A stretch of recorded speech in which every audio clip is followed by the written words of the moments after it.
Welcome back to Crime Chronicles. Today we take a look at Steve Morris, probably the best martial artist you haven't heard of, and some would even argue that he is the world's deadliest fighter. He has studied more martial arts than most people have ever heard of, in places most martial artists have never visited. His first exposure to martial arts was as a young boy, when his father trained him in boxing, focusing heavily on a high level of physical fitness. Steve's father was a noted member of the Army Physical Training Corps Tough Tactics team, and his nickname was Tiger. The young Steve was further exposed to martial arts via the Kung Fu films at the cinema in Malaysia, while his family was stationed there with his father. His father was a sporting powerhouse, competing and excelling in many disciplines, and becoming a national and international champion in some.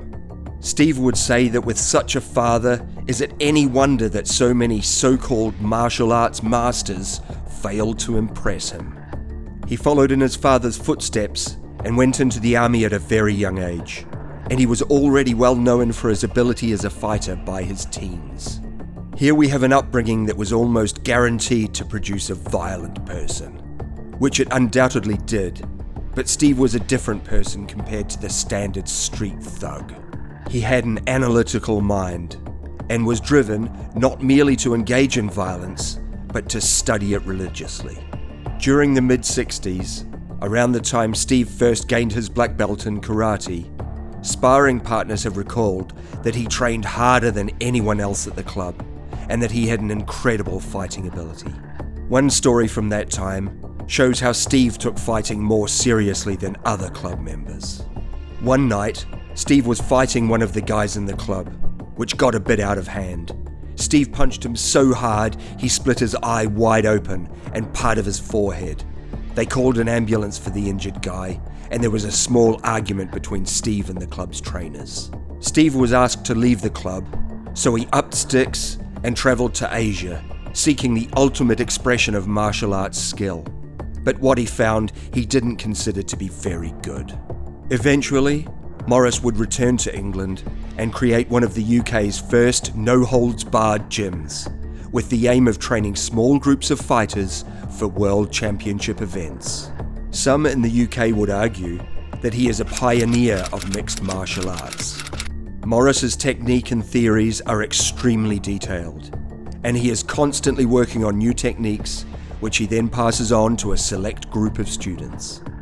One of the most baffling facts about Steve Morris is that despite being more skilled as a martial artist and an instructor than people like Steven Seagal, George Dillman, and a host of other more recognizable names, Morris appears to be less successful than any of them.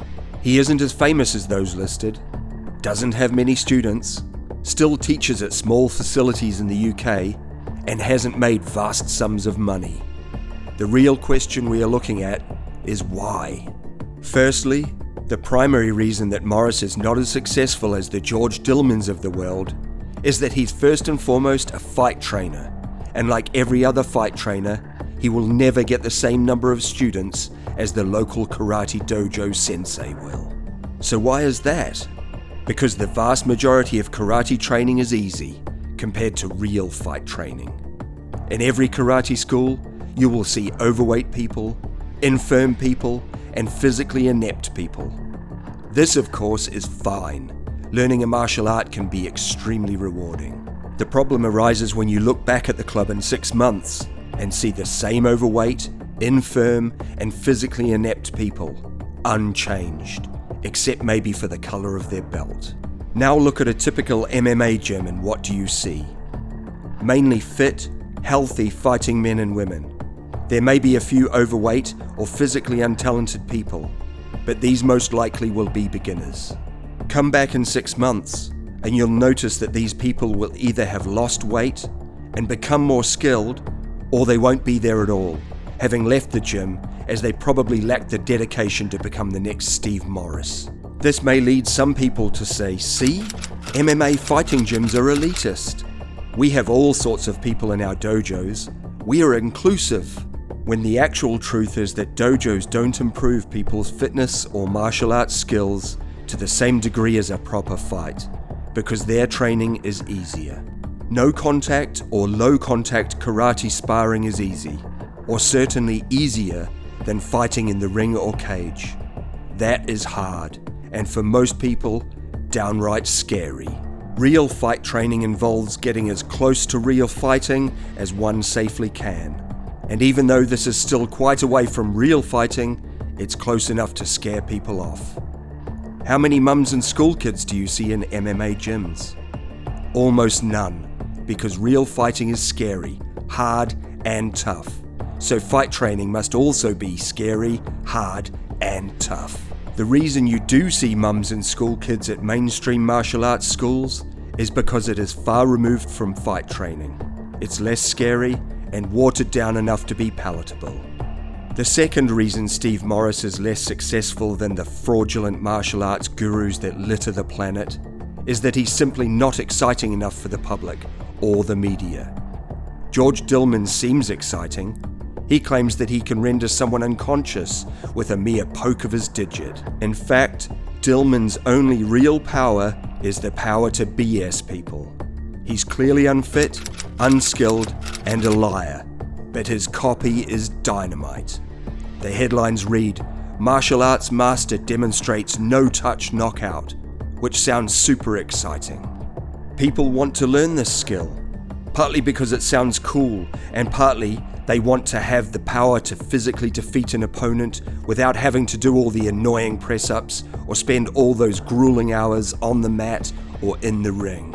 So the press loves Dillman, and wannabe kung fu killers love Dillman. He can be proved wrong on TV, but still, nobody cares.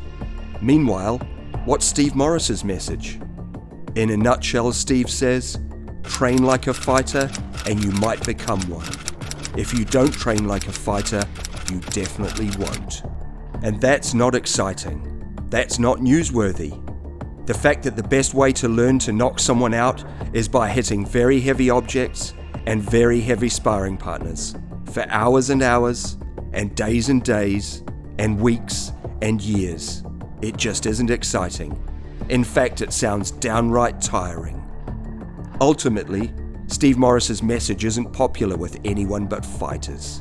And since he doesn't own a gym, only works with small groups of fighters, and refuses to make fanciful claims about imaginary abilities, he seems destined to remain outside of the mainstream. Lastly, we have the question of Mr. Morris's attitude problem.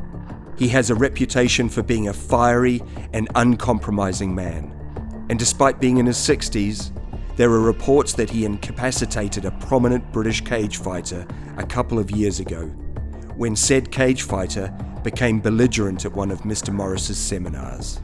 As stated earlier, Steve's a man capable of some serious violence. But has he ever bullied his students? Has he ever started a fight while teaching, or victimized a weaker opponent? There doesn't seem to be anyone who claims that he has.